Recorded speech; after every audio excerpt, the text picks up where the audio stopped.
traveler remained among the stones. The iron wedge felt heavy in his coat.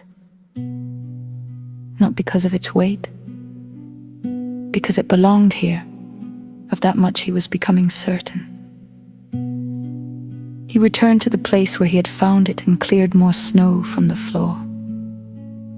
The work was slow. Snow had filled every space between the stones, and beneath it lay frozen needles, soil, and years of fallen leaves. The traveler used a branch to loosen what he could. Gradually, more of the old floor appeared. Near the wall, several stones were darkened. He rubbed one with his glove. The color remained. Another beside it carried the same stain.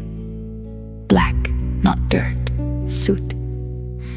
The traveler looked toward the opening he had taken for a doorway, then around the room. A fire had burned here once. Perhaps many fires. He uncovered another stone. Then another. The blackening continued. He followed it until the pattern widened into a broad patch near the center of the structure. The traveler crouched. This had not been a small hearth for warming a room. The stones had been exposed to far greater heat. He reached into his coat and removed the wedge. For a moment he held it above the blackened floor. A piece of iron, a place shaped by fire. And somewhere beyond the trees, the sound of a hammer. The conclusion was tempting, too tempting. The traveler smiled slightly. A man who wanted an answer badly enough could make one from almost anything.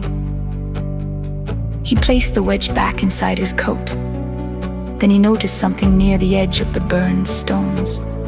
A shallow depression ran across the floor. He cleared it with his glove. Inside were small black pieces mixed with the frozen earth. The traveler picked one up. Charcoal. Another piece lay beside it. Then several more. He continued clearing. Something metallic caught the morning light. He lifted it from the dirt. A thin curl of iron rested in his palm. Then he found another, and another.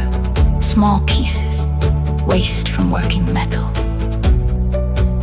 The traveler sat back on his heels. Whatever else this place had been, iron had been worked here. That much no longer required imagination. He looked through the missing wall towards the forest. The hammer remained silent. The traveler returned his attention to the floor.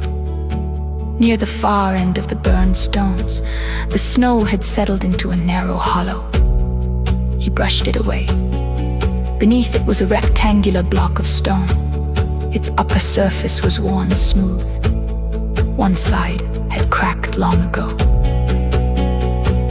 The traveler ran his hand across it. There were marks on the surface. Not letters, not decoration, scars, small dents laid over one another, until the stone itself had been changed by them. The traveler understood. Something had rested here. Something struck again and again for years. An anvil, perhaps, or a block beneath one. He stood slowly. The building had been a forge. The traveler looked around differently now. The doorway, the blackened floor, the charcoal, the pieces of worked iron, the old wedge in his coat. He could almost arrange the missing room around them. Almost. Then the hammer sounded. Iron struck iron. The traveler listened for the echo. It came, but underneath it was another sound. So faint that at first he thought he had imagined it.